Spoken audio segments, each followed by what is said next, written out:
తాకట్లో ఉన్న బంగారాన్ని విడిపించి ఆ రోజున మార్కెట్ ధర కట్టి మిగిలిన డబ్బును మీకు అందిస్తుంది కొమ్మూరి గోల్డ్.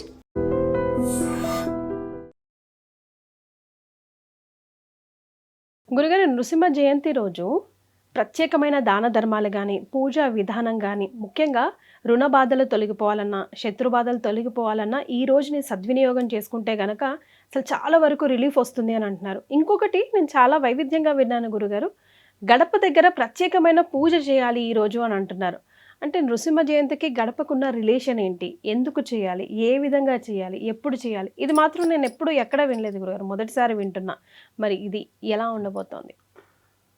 మనకు గమనించుకున్నట్లయితే నృసింహ జయంతి వైశాఖ శుద్ధ చతుర్దశి రోజున నరసింహస్వామి వారు ప్రహ్లాదుడి కోరిక మేరకు హిరణ్యకశిపుడి యొక్క అభ్యర్థనగా అవతరించడం జరిగింది. అంటే ఇక్కడ అయోనిజ అవతారాలు కొన్ని ఉన్నాయి. అందులో ఈ నృసింహస్వామి అవతరించిన విశేషం అంటే ఒక స్త్రీ గర్భాన జన్మించకుండా అయోనిజుడుగా జన్మించిన తనకు తాను ప్రకటించుకున్నటువంటి అవతార స్వరూపంలో విశేషమైనటువంటిది. వామన అవతారం కూడా అట్లాగే. కాబట్టి ఈ సంబంధించినటువంటి నరసింహస్వామి జయంతి సందర్భంగా కొన్ని విశేషమైనటువంటి కార్యక్రమాలు అంటే ఏంటి, మంచిపై చెడు ఆధిపత్యం వహించి చెడుని నిర్మూలించి మంచిని పెంచే అవతార స్వరూపము ఈ యొక్క నరసింహస్వామి అవతార స్వరూపం. అంటే రాక్షస నిర్మూలన ఈ అవతార రావడం ద్వారా జరిగింది. ఇక రాక్షస అంటే ఇప్పుడు ఇక్కడ మనము ఈ కలియుగంలో మనం ఏం చేయాలి? రాక్షస అనేటువంటిది మనిషిని చంపడం కోసం కాదు కదా. మనం ఏదైనా ప్రయత్నం చేస్తుంటాం. విద్య, వివాహము, ఉద్యోగము, దాంపత్యము, అనారోగ్య సమస్యలు, ముఖ్యంగా శత్రు బాధలు, నరఘోష, నరదృష్టి, ప్రయోగ బాధలు, ఇవన్నీ కూడా ప్రస్తుతం మానవుణ్ణి పీడిస్తున్నాయి. ఎందుకంటే మనం ఏ మంచి పని చేయాలన్నా దానికి అడ్డంకులన్నీ కూడా తొలగిపోతాయి. అడ్డంకులు, ఏ అడ్డంకులైనా తొలగిపోతాయి. అంటే పూర్వకాలంలో అందరూ మంచి స్వభావంగా ఉండేవాళ్ళు. ఇప్పుడు ఎటు చూసినా పాపమే, ఎటు చూసినా అన్యాయమే, ఎటు చూసినా చెడే. మనం ఇంట్లో నుంచి బయటికి వెళ్ళినా దిష్టి తీసిన వస్తువులు మనకు తెలియకుండా తగులుతాం. ఆ వస్తువుని తాగడం ద్వారా మన శరీరంలో నెగిటివ్ ఎనర్జీ, అంటే ఒక రకంగా చెప్పాలంటే మన ఇంట్లోనైనా మన ఒంటిలోనైనా నెగిటివ్ ఎనర్జీ తొలగిపోవాలంటే నరసింహస్వామి జయంతి అయినటువంటి ఈ 2026 సంవత్సరంలో ఏప్రిల్ 30వ తారీఖు రోజున అయింది. చతుర్దశి తిథి, చిత్తా నక్షత్రం ఉన్నటువంటిది. ముఖ్యంగా చాలా విశేషమైనటువంటి విధానం. అంటే పూజాది కార్యక్రమాలు చేసుకునేటప్పుడు విశేషంగా గమనించుకున్నట్లయితే చాలామంది ఉపవాస నియమాన్ని పాటిస్తారు. నిర్జల ఉపవాసము అంటే జలము కానీ ఏమీ తీసుకోకుండా ఈ రోజున ఉపవాసం ఉంటారు. కానీ ఎండాకాలము కాబట్టి అంత ఉండలేము కాబట్టి కనీసం పండ్లు, పాల పదార్థాలు తీసుకుంటూ ఉపవాస నియమాన్ని సూర్యోదయం నుంచి సూర్యాస్తమయం వరకు ఉండి తర్వాత భోజనం చేయవచ్చు. ముఖ్యంగా ఈ రోజున సింహాచలంలో అప్పన్న స్వామి క్షేత్రంలో ఈ రోజున స్వామి వారికి కళ్యాణం జరుగుతుంది. ఉన్నటువంటి అనేక నరసింహ క్షేత్రాలలో అహోబిళం కావచ్చు, యాదిరూట లక్ష్మీ నరసింహస్వామి కావచ్చు, నవనారసింహ క్షేత్రాల్లో కావచ్చు, ఈరోజు విశేషంగా అర్చనాది కార్యక్రమాలు అనేటువంటివి జరపబడతాయి. ఈ రోజున విష్ణువుని, ఆ నరసింహస్వామిని, లక్ష్మీ సమేతమైనటువంటి లక్ష్మీ నరసింహస్వామి చిత్రపటానికి చక్కటి తులసీమాల వేసి విష్ణు సహస్రనామము, నరసింహ అష్టోత్తరము పారాయణము చేసి స్వామివారికి బెల్లం పానకము, వడపప్పు నైవేద్యముగా పెడితే స్వామి మహాసంతుష్టి పరుడవుతాడట. అలాగే వెండి బిళ్ళలు సంబంధించి, అలాగే వెండి రూపాయి కాయిన్లు, వెండి కాయిన్స్ కనుక స్వామికి నివేదన చేస్తే అనారోగ్యం నుంచి విముక్తి అవుతామట. అలాగే నెమలి ఈకలు గనక స్వామికి సమర్పిస్తే కాలసర్పదోషం ఉన్నటువంటి బాధలు తొలగిపోతాయి. ఎందుకనంటే హిరణ్యకశిపుడు వేడుకున్నటువంటిది నరుడు కాని నరుడు, జంతువు కాని జంతువు, కాలము కాని కాలము, సమయము కాని సమయము, రోజు కాని రోజు, ఇలాంటి సందర్భంగా స్థలం అంటే భూమి కాదు, ఆకాశం కాదు, ఇంట కాదు, ఇలాంటి సందర్భంగా నేను మరణించాలని కోరుకున్నాడు. అలాంటి సందర్భంగానే సంధ్యా సమయంలో స్వామి అవతార స్వరూపము నరసింహస్వామి ముఖము, మానవ రూపము జన్మించి నరసింహస్వామి హిరణ్యకశిపుడిని సంహరించడం జరిగింది. కాబట్టి ఇక్కడ ఇది చాలా విశేషమైందమ్మా. దుష్ట ప్రయోగ బాధల నుంచి తొలగించుకునే రోజు ఈ రోజు. కాబట్టి ఈ రోజున విశేషంగా సంబంధించిన నరసింహస్వామికి అర్చనాభిషేకాదులు ప్రతి వాళ్ళు చేసుకోవాల్సిందే. ముఖ్యంగా స్వాతి నక్షత్రం చతుర్దశి తిథి గనక వస్తే అది చాలా గొప్పది. ఎందుకంటే స్వామివారు శనివారము, స్వాతి నక్షత్రము, చతుర్దశి, వైశాఖ శుద్ధ చతుర్దశి రోజున ప్రదోష కాలంలో అవతరించడం జరిగింది. కానీ చిత్తా నక్షత్రం ఉంది. చిత్తా నక్షత్రం ఉన్న కుజదోష నివారణకి ఉపాసించాల్సినటువంటి దేవతల్లో నరసింహస్వామి వారు అగ్రగణ్యులుగా ఉంటారు. కుజదోషంతో బాధపడేటువంటి వాళ్ళు, అంటే జన్మలగ్నం కానీ చంద్రుడి నుంచి కానీ శుక్రుడి నుంచి కానీ 1, 2, 4, 7, 8, 12 స్థానాలలో గనక కుజుడు గనక ఉంటే అది సంబంధించినటువంటి దోషము. కాబట్టి ఆ దోష నివారణకి ఈ రోజున, కుజదోష నివారణకి ఈ రోజున స్వామివారికి విశేషముగా కళ్యాణం, అభిషేకము, అర్చన జరిపించి ఎవరైతే కళ్యాణం చేస్తారో అటువంటి వాళ్ళందరూ కూడా ఆ కుజదోషం నుంచి విముక్తి అవుతారు. ఇది శాస్త్రంలో చెప్పబడి ఉంది. ముఖ్యంగా గడప పూజ గురించి కూడా తెలియచేస్తానమ్మా. ఇక రుణ విమోచనం అంటే రుణ విమోచక నృసింహస్వామి స్తోత్రం ఉంటుంది. ఈ రుణ విమోచనాన్ని అంటే మనం అప్పిస్తామమ్మా, తిరిగి చెల్లించరు. లేదా మనం అప్పు తీసుకుంటాం, మనకు అప్పు చెల్లించే యోగ్యత మనకు కలగదు. అటువంటి వాళ్ళు ఈ రోజున నృసింహ మంత్రాన్ని, లేదా నృసింహ గాయత్రి ఉంటుంది, లేదా నృసింహస్వామి స్తోత్రం ఉంటుంది, లక్ష్మీ నరసింహ కరావలంబ స్తోత్రంని ఎవరైనా పఠించవచ్చు. ఒక 108 సార్లు గనక పఠించినట్లయితే చాలు. ఏది? లక్ష్మీ నరసింహ కరావలంబ స్తోత్రాన్ని. లేదా లక్ష్మీ నరసింహ గాయత్రి ఉంటుంది. ఓం వజ్ర నఖాయ విద్మహే తీష్ణ దంగస్ట్రాయ ధీమహి తన్నో నారసింహ ప్రచోదయాత్. ఈ గాయత్రి మంత్రాన్ని 1008 సార్లు గనక జపం చేస్తే స్వామివారి కటాక్షం మన మీద ఉంటుంది.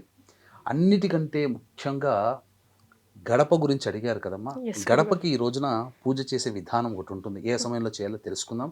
అలాగే వీక్షించేటువంటి ప్రేక్షకులకు కూడా మీ జాతకరీత్యా కలుగు విద్య, వివాహ, ఉద్యోగ, దాంపత్య, అనారోగ్య సమస్యల నివారణకి, మరియు మేష, మిథున, కర్కాటక, సింహ, కన్య, వృశ్చిక, ధనస్సు, కుంభ, మీన రాశుల్లో జన్మించిన వారికి శనిదోష నివారణకై సర్వదోష నివారణ పూజలు, హోమాలు ఈ వైశాఖ పౌర్ణమి రోజున, అనగా మే 1వ తారీఖు రోజున సాయంకాలం 6 గంటలకి ప్రారంభమవుతుంది. కార్యక్రమం అంతా కూడాను శాస్త్రీయంగా జరుగుతుంది. కార్యక్రమ తదనంతరం శక్తిపాతం చేసినటువంటి కరుంగలి మాల కూడా ఇవ్వడం జరుగుతుంది. అవకాశం ఉన్నటువంటి వాళ్ళు ఈ సర్వదోష నివారణ పూజల హోమాల్లో సాయంకాలం మే 1వ తారీఖు 5 గంటల లోపల గోత్రనామాదులు నమోదు చేసుకోవచ్చు. ఇక గమనించుకున్నట్లయితే గడప దగ్గరికి ఎందుకు అనంటే స్వామివారు అవతరించింది స్తంభము ద్వారా. అలాగే రాక్షస సంహారం జరిపించినటువంటి ప్రదేశము గడప. ఇల్లు కాదు, బయట కాదు, నింగి కాదు, నేల కాదు, పగలు కాదు, చీకటి కాదు, కాలము కాని కాలం సమయంలో సంహరించాడు.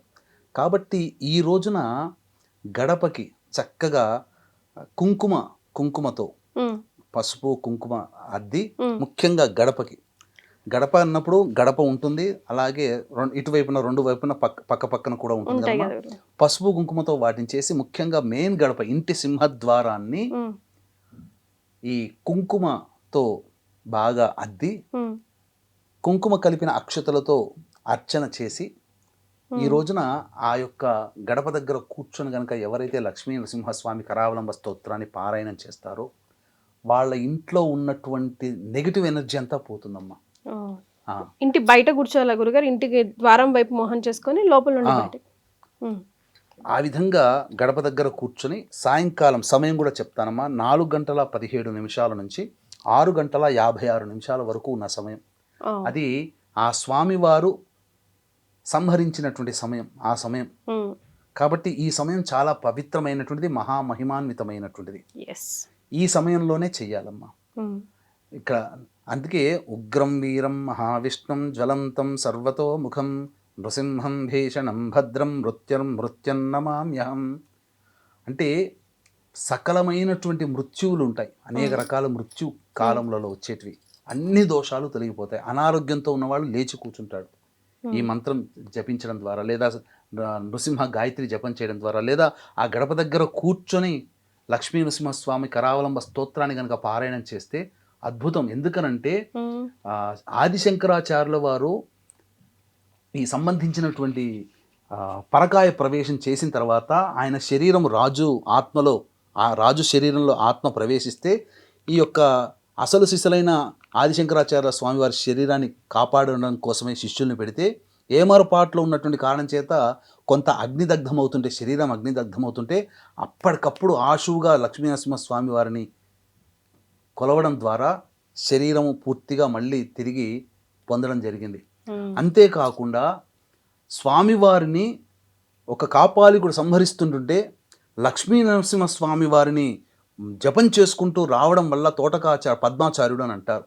ఆ యొక్క కాపాలికుని సంహరించడం జరిగింది ఈ నరసింహస్వామి యొక్క శక్తితో.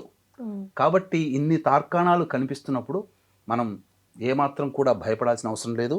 ఈ రోజున వైశాఖ శుద్ధ చతుర్దశి ఏప్రిల్ 30వ తారీఖు రోజున ఉదయం నుంచి సాయంత్రం వరకు మనం చక్కగా ఉపవాసం ఉంటే ఉండవచ్చు. కానీ స్వామివారి కళ్యాణము చక్కగా చేయించుకోవాల్సిందే. వివాహ దోషాలు తొలగిపోయి చక్కగా కళ్యాణం కుదురుతుంది, అందులో సందేహం లేదు.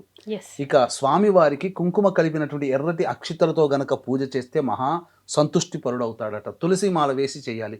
లక్ష్మీ సమేతమైనటువంటి నరసింహస్వామి చిత్రపటముకే విగ్రహానికే మనం పూజ చేయాలి తప్ప ఒక్క లక్ష్మీ నరసింహస్వామి వారికి ఉండకూడదు. ఎందుకంటే లక్ష్మీ సమేతుడు ఉంటేనే శాంతవదనముగా ఉంటాడు. ఒక్క నరసింహస్వామి అయితే ఉగ్రముగా ఉంటాడు.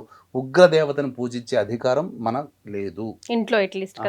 కాబట్టి ఈ విధంగా చేసుకుంటే మంచి జరుగుతుందని చెప్పవచ్చు. అది ఈ నరసింహస్వామి జయంతి సందర్భంగా చేయాల్సినటువంటిది. చాలా చాలా సంతోషం గురుగారు. మాలో చాలా మందికి తెలియని అనేక విషయాలు ఈ వీడియో ద్వారా తెలియజేశారు. ధన్యవాదాలు. సర్వం Shri Umamaheshwara పరబ్రహ్మార్పణమస్తు. And for more videos, Please subscribe to iDream. Please subscribe to iDream. Please subscribe iDream. And please subscribe to iDream. For more videos, subscribe to iDream. please like, share and subscribe to the channel. Congratulations, iDream. Subscribe to iDream. Subscribe to iDream. So subscribe to iDream Media.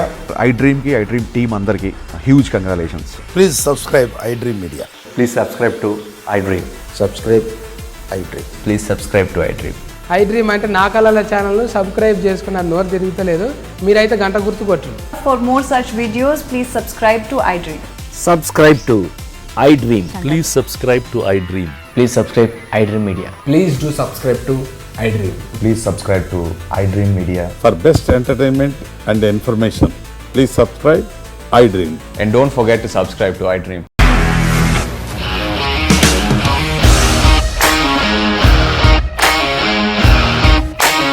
ఇండస్ట్రీలో commitment issues వస్తే నీకు కూడా వచ్చినట్టు morning తీసుకెళ్ళారంటే కొట్టి పడేస్తారు.